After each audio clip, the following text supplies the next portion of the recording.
Mayor of Kingstown Season 4 has been following the decline of Mike McCluskey's power in Kingstown, and things are getting dramatically worse as of Episode 4. While Kingstown has always been a battleground, there used to be some sense of order, largely thanks to the presence of the mayor.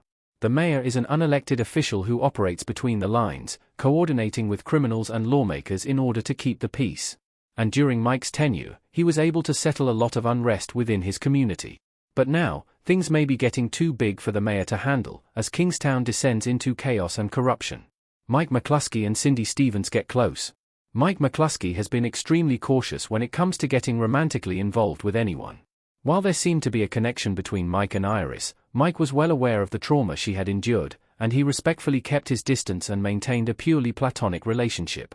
And then, with Evelyn, the assistant DA, the pair did get intimate frequently, but it was partially out of convenience, and both sides used this connection to further their own agendas. However, with Mike and Evelyn falling out, Mike has now connected with the new prison guard, Cindy Stevens. Cindy is a single mother, and someone with a strong sense of justice. As such, Cindy is willing and ready to help Mike support his brother, even when Mike tells her to back down, proving she could be a solid partner for Mike moving forward. Frank Moses has called in backup from Detroit to control Kingstown. After Frank Moses sent a two-person kill squad to wipe out the cartel, their operation went south, and a highly skilled gangster from the other side was able to kill Moses' men. However, Moses is playing it cool, and using this incident as a moment to teach his young partner, Bunny. Moses calls in the cavalry, with more of his own guys from Detroit ready to take the cartel down. Meanwhile, Bunny instructs Raphael to attack the cartel from inside the prison. They cause some damage, but ultimately they are stopped before they can take down Roberto Cruz. Tracy McCluskey is being targeted. With Kyle locked up in Anchor Bay, Mike has taken it upon himself to protect his brother's wife, Tracy, and his nephew. However, when Tracy wakes up startled due to hearing her car alarm, she discovers the door has been opened. Mike comes to check the house, and there is no sign of anyone still there. While Tracy is safe for now, this is not a good sign of what could come. Tracy's life could very well be in danger, and seeing how the cartel and the Crips are stepping up their game, Mike might not be able to protect her from what's coming. Detective Ian Ferguson goes behind Mike's back to make an attempt on Evelyn's life.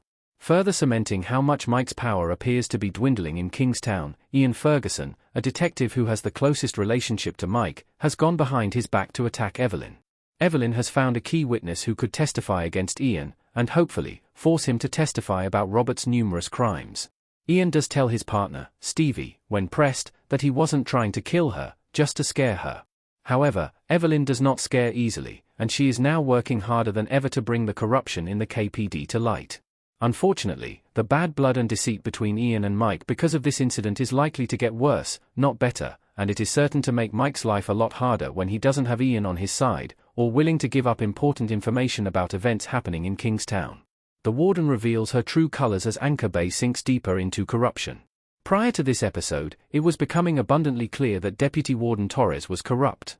However, it was less clear if the warden knew about Torres' unconventional friendship with the cartel leaders on the inside.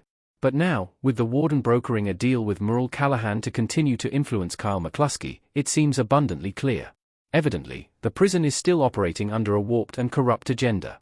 The warden is turning a blind eye on criminal activity in the prison, and her deputy is actively employing shady tactics in order to manipulate the prisoners. Mike learns about Kyle's cell neighbor, Merle Callahan. Thanks to Cindy, Mike does finally get the information he has been desperately asking for since the first episode. Cindy recorded the details about who is in the unit with Kyle, and who is his cell neighbor, who is none other than Merle Callahan.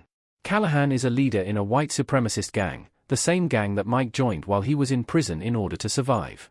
Mike does not want his brother to become corrupt, but with Callahan whispering in his ear and influencing him, it seems likely that Kyle will end up going down the wrong path.